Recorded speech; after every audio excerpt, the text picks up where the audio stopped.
Saudara yang kasih Tuhan, tadi setelah kebaktian 2 selesai, ketika saya bersalaman dengan umat, ada seorang bapak memberi masukan bahwa saya terlampau cepat menyampaikan khotbah. Ya, saya minta maaf, dan itu terjadi karena sepengetahuan saya memang berkhotbah di GKI Gunung Sahara ini tidak boleh lama-lama, terutama pagi, karena ada jeda yang tidak terlampau panjang antara kebaktian 1, 2, dan 3. Tapi sekarang kan kebaktian 3. Setelah ini tidak ada kebaktian lagi. Jadi suka-suka saya lah ya nanti. Kalau lebih lama sedikit, lebih lambat.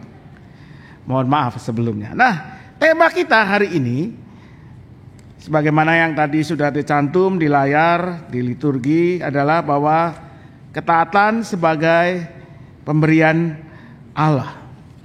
Kita tentu tahu dalam hidup kita, dimanapun kita ada, selalu ada yang harus kita taati. Di jalan kita harus taat pada aturan lalu lintas. Di sekolah kita harus taat pada aturan sekolah. Di gereja, di GKI, selain firman Tuhan tentunya ada tata gereja misalnya. Nah, tapi yang menarik saudara, dalam hidup kita selalu ada yang harus kita taati. Entah itu seseorang, mungkin kepala sekolah, atasan kita atau siapapun itu, mungkin sesuatu, aturan, hukum, undang-undang. Pertanyaan yang paling mendasar adalah, mengapa kita taat pada seseorang atau sesuatu itu? Nah, menurut pengamatan saya, ada paling tidak 3 alasan kenapa kita mentaati sesuatu atau seseorang. Yang pertama adalah kita taat karena kita takut. Ada rasa takut. Dan ini yang saya pikir ketaatan yang paling efektif. Ketaatan karena kita takut. Bayangkan kalau Anda biasa makan, minum seenak-enaknya, begadang, tidak pernah olahraga, lalu suatu hari Anda merasa tidak enak badan dan Anda memeriksakan diri ke dokter, dan dokter mengatakan, Pak, Bu, berdasarkan hasil pemeriksaan kesehatan Anda, hasil lab ini dan itu, kalau Anda tidak berubah, mungkin hidup Anda ya tinggal beberapa tahun lagi. Langsung kita ketakutan. Lalu bagaimana, Dok? Kalau Anda masih mau hidup lebih lama, mulai hari ini atur makannya, kurangi gula, kurangi makanan yang digoreng, dan seterusnya. Atur waktu tidur Anda minimal 8 jam sehari. Berhenti mengkonsumsi hal-hal yang tidak penting. Apalah ya, misalnya minuman beralkohol atau rokok atau apapun segala bentuknya. Mulai berolahraga. Dan karena Anda atau kita begitu takutnya, wah kalau nggak lakukan ini sebentar lagi game over. Pulang rumah langsung semua junk food, semua makanan berpengawet disingkirkan. Makan yang sehat. Tidur cukup, tidak lagi begadang, nonton bola atau nonton K-drama ya, nggak tahu lah, itu istri saya yang suka nonton ya. Tidak lagi begadang sampai malam, tidur 8 jam. Olahraga seminggu minimal 3 kali, 4 kali. Karena kita takut. Kita taat karena takut. Atau kita taat karena kita merasa ada yang mengawasi kita, siap menemukan kesalahan kita. Nah, saya harus saya merasa saya ini orang yang dalam mengemudikan kendaraan, orang yang cukup taat aturan. Lampu merah yang nggak pernah saya terobos, lawan arah yang nggak pernah, lalu kalau harus berpindah jalur selalu menggunakan lampu sen dan seterusnya. Tapi ada satu aturan, saya mau mengaku dosa nih Bapak Ibu. Ada satu aturan lalu lintas yang saya jujur sering saya langgar. Ada yang bisa menebak nggak?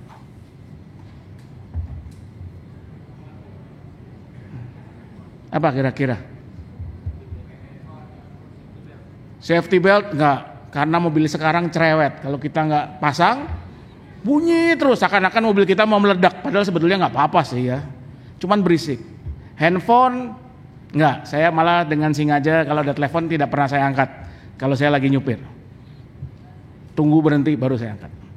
Saya itu paling sering melanggar yang namanya batas kecepatan berkendara. Jadi Bapak Ibu tahu ya, kalau di jalan itu sebetulnya ada yang namanya speed limit. Kalau gang seperti di depan GKI Gunung Sari ini, saya tebak mungkin speed limitnya mestinya 10-20 km per jam karena ada sekolah, ada gereja. Di jalan Raya Gunung Sari itu mungkin sekitar 60. Kalau Anda masuk ke jalan bebas hambatan, jalan tol dalam kota, speed limitnya ada yang tahu berapa? 80 Bapak Ibu, bukan 100. Tol dalam kota itu 80 batas kecepatannya ya. Kalau tol apa itu namanya, bypass segala. Kalau Anda keluar kota baru 100. Nah, itu speed limitnya. Tapi saya ini tidak tahan kalau melihat jalanan kosong. Jadi kalau saya terutama di jalan tol kosong, biasanya gas itu akan saya tekan 120, 30, 40. Apalagi kalau minggu pagi harus khotbah di tempat yang jauh dan saya agak mepet berangkatnya. Wah, itu sudah pernah saya mengemudi karena sudah terlambat. Orang bilang apa itu istilahnya, pedal gas itu sudah flat, saya tekan habis. Tetap terlambat karena kejauh sekali memang, 60 kilo ya. Udah ngebut, tetap terlambat karena dari Kelapa Gading ke Tangerang, jadi ya kejauhan. Jadi saya kalau di jalan, saya sering tidak terlalu peduli dengan speed limit. Kenapa? Karena saya tahu di Indonesia ini speed limit itu sering tidak terawasi. Ya, jarang lah orang biasanya kena tilang tidak pakai seat belt, tidak mengangkat telepon, apalagi ya, ganjil genap, ya begitu-begitulah. Batas kecepatan itu jarang. Tapi beberapa tahun lalu saya harus bertugas di satu negara lain, mengemudi mobil. Di negara itu saya berubah menjadi orang yang amat sangat taat pada batas kecepatan mengemudi. Begitu lewat jalan yang 60, biarpun kosong, tetap saya tahan speednya 60. Biarpun bosannya luar biasa, kosong gitu ya, waktu seakan berjalan lambat gitu. Masuk ke jalan bebas hambatan highway 100 maksimum, saya tekan sampai 100, begitu 100 gasnya saya longgarin, biar 100. Masuk ke jalan yang kecil-kecil, saya lihat tandanya 20, saya 20. Kenapa Bapak Ibu? Karena saya tahu di negara itu kamera pengawas lalu lintas itu ada di mana-mana. Dan kameranya sangat canggih. Dia bisa menangkap misalkan ada 4 kendaraan di 4 jalur, semuanya speeding. Kamera itu bisa menangkap 4 kendaraan itu masing-masing kecepatannya berapa. Misalkan saya masuk ke satu daerah, kameranya ada di ujung jalan dan di ujung jalan, kan bisa ya, saya melambat 80, masuk di dalam saya kebut, udah dekat kamera lagi saya baru melambat lagi. Kameranya bisa menghitung rata-rata kecepatannya berapa. Kalau lewat dapat surat cinta, surat tilang. Dan tilangnya itu paling murah, minimal kalau dirupiahkan lebih dari 3 juta. Jadi lebih baik saya mengikuti saja baik-baik. Tapi begitu pulang ke Jakarta, lupakanlah itu semua. Tetap tekan tombol gas. Kenapa? Karena saya tahu tidak ada yang mengawasi. Kamera etle kita kan belum secanggih itu. Kita taat karena takut. Takut melanggar, takut hukumannya. Bagaimana dengan relasi kita dengan Tuhan? Bisa jadi. Mungkinkah kita taat kepada Tuhan dan firman-Nya karena takut? Sangat mungkin. takut dosa, takut mendapat apa itu kalau bahasanya sinetron tuh azab. Itu ya, Anda masih ingat ya? Kalau apalah, saya pernah lihat baru-baru ini ada di TikTok waktu lagi rame-ramenya kasus korupsi yang peringkat 1 Liga Korupsi Indonesia itu Pertamina ya. Terus ada yang buat video TikTok azab pengoplos BBM ya, waktu meninggal jenazahnya nggak bisa masuk liang kubur karena kuburannya penuh dengan minyak misalnya gitu. Udahlah, daripada kita mendapat hal-hal gitu, kita taat saja. Takut dosa, takut azab, takut masuk neraka. Atau takut kalau Tuhan tahu kita melakukan dosa, kita berbuat dosa. Saya ingat satu lagu sekolah minggu, Bapak Ibu mungkin masih ingat, ini lagu jadul. Mata Tuhan melihat yang kita buat, baik yang baik, baik yang jahat. Oleh sebab itulah jangan berbuat jahat. Kenapa? Nah, melihat. Dari sekolah minggu kita udah diajarin jangan bikin jahat. Kenapa? Karena kelihatan. Andaikan Tuhan tidak melihat, buat jahat enggak? Boleh enggak berbuat jahat? Kita taat karena takut. Itu yang paling kuat. Yang kedua, sebetulnya ini sama dengan yang pertama, tapi arahnya berbeda. Yaitu ketika kita mengingini sesuatu, ada yang kita mau, maka kita akan taat. Kalau ada maunya, ada yang dituju, disasar, kita biasanya taat. Anak saya yang besar, sekarang dia sudah kelas 10, tapi waktu dia kecil, waktu dia TK, SD, satu mata pelajaran yang paling dia benci itu adalah bahasa Mandarin. Dia benci sekali dengan bahasa Mandarin, sampai sekali waktu dia pernah ngomel ke saya ya dalam bahasa Inggris, why I have to learn Chinese, I'm not Chinese, katanya gitu ya. Aku ini bukan orang Cina, saya cuma ketawa dalam hati, bapak lo tergolong Cina, jadi ya lo jadi Cina lah gitu kan. Disuruh ngeles tidak mau, semua mogok, dan nilai Mandarinnya itu hampir selalu menjelang akhir term dia harus ikut yang namanya remedial. Anda tahu ya remedial ya, kalau nilainya nggak mencapai passing grade itu biasanya dikasih tugas tambahan, ulangan tambahan sampai lewat gitu. Sampai satu hari saya mencoba memotivasi dia. Saya tahu dia sedang ingin membeli sebuah barang. Saya katakan gini, kalau term ini kamu tidak remedial, Papa beliin yang kamu mau. Apa yang terjadi, saudara? Ternyata mujizat masih ada di dunia ini. Di term itu, Mandarin dia 7. Tidak perlu remedial. Saya belikan. Senang dong ya. Logika saya mengatakan harusnya dia sudah belajar dari pengalaman.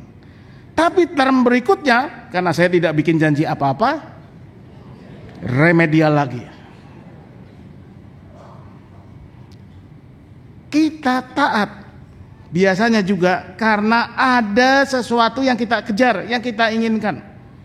Dan hal itu bisa juga terjadi dalam relasi kita dengan Tuhan. Kita taat kepada Tuhan, kepada firman-Nya. Kenapa? Karena kita ingin diberkati oleh Tuhan. Karena kita ingin mendapatkan apa yang kita minta kepada Tuhan, apapun itu. Karena itu kita taat. Atau kalau mau tadi taat karena takut masuk neraka, ini taat supaya masuk surga. Titik lemahnya apa? Ketika yang kita inginkan sudah dapat, kayak anak saya tadi, masih taat nggak? Nggak usah, ngapain?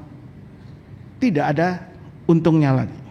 Nah, ketaatan yang ketiga adalah ketaatan yang muncul dimulai dari rasa kagum pada sesuatu atau seseorang, biasanya seseorang, sehingga orang itu kemudian menjadi idola, idol, sesuatu yang kita puja, kita sembah, begitu rupa hingga kita taat kepadanya secara buta, blind obedience. Kita taat tanpa lagi memiliki kekritisan, kebijakan, hikmat, dan tidak bisa membedakan lagi mana yang baik, mana yang tidak baik, mana yang benar, mana yang salah. Dan itu banyak terjadi dalam diri pengikut-pengikut apapun itu. Pemimpin agama, pemimpin politik, selebriti, klub sepak bola, ya. Misalnya kalau klub kesayangannya jelek, tetap dibela habis-habisan. Misalnya Manchester United, begitu. Buat yang tahu aja ya, mohon maaf. Memang bukan tahun Anda kalau Anda pendukung MU. Dalam sejarah dunia kita tahu tahun 30-an, 40-an, 1933 sampai 1945 Jerman itu dipimpin oleh seorang diktator yang bernama Adolf Hitler. Dan Adolf Hitler ini punya seorang pengikut yang bernama Joseph Goebbels. Nah, Joseph Goebbels ini kemudian oleh Hitler dijadikan menteri urusan propaganda. Jadi mirip-mirip dengan kalau di kita sekarang menteri apa itu informasi, tapi sebetulnya lebih cocok kalau Bapak Ibu ada yang besar di zaman Orde Baru ya, sebelum 98, Anda tentu ingat ada satu menteri kabinet yang kalau mau mengumumkan sesuatu selalu mulai dengan kata-kata begini, menurut petunjuk Bapak Presiden. Anda tahu ya siapa ya namanya? Bapak Harmoko ya. Itu menteri propaganda juga sebetulnya, biarpun namanya menteri penerangan. Nah, Joseph Goebbels, menteri propaganda Hitler ini sangat mengagumi Hitler, begitu rupa sangat setia kepadanya. Sampai ketika menjelang akhir runtuhnya rezim Hitler tahun 45, ketika tentara Rusia sudah menguasai Berlin, Hitler dan beberapa pengikutnya bersembunyi di bunker bawah tanah, dan Hitler sudah melihat tidak ada lagi jalan lain untuk selamat daripada ditangkap tentara Rusia. Dia memilih bunuh diri. Maka Hitler pun bunuh diri bersama dengan istrinya Eva Braun.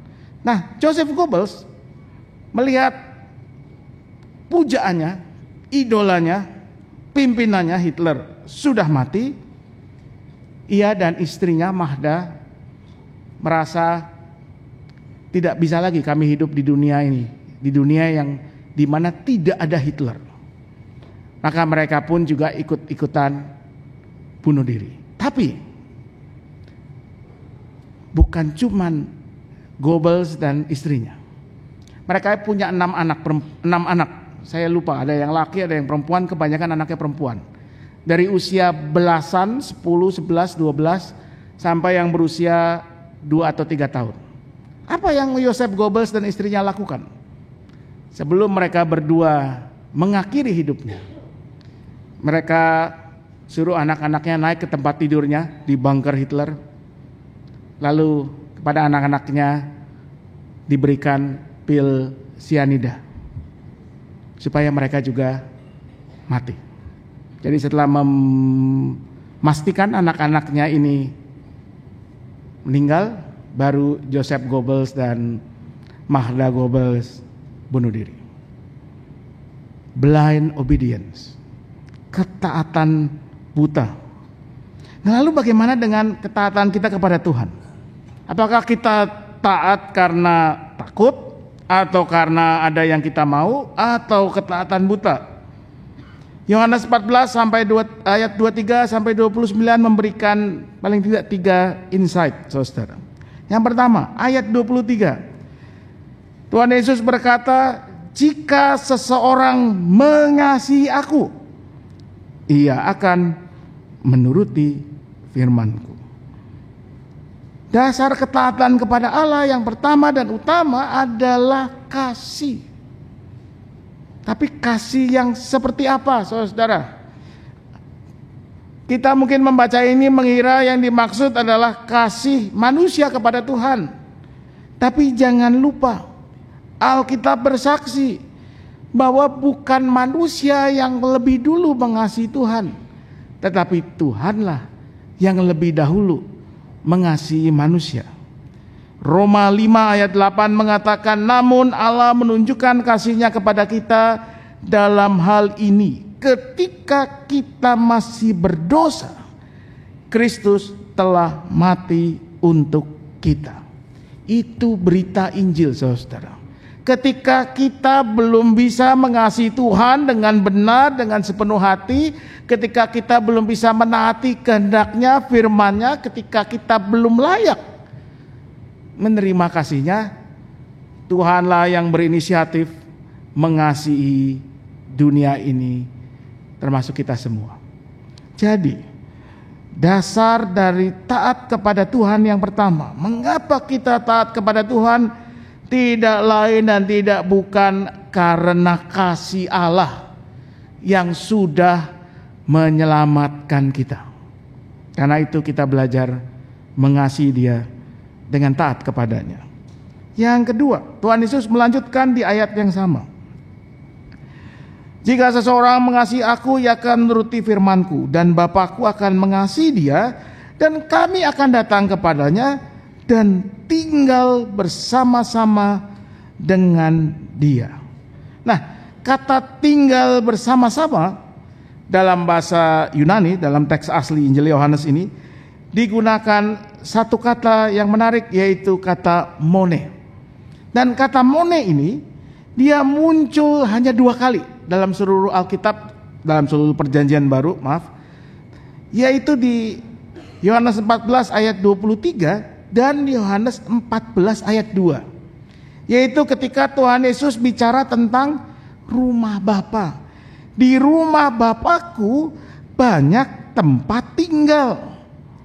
Tempat tinggal itulah yang diterjemahkan dari kata mone. Artinya apa? Artinya bisa berupa ruang, mansion,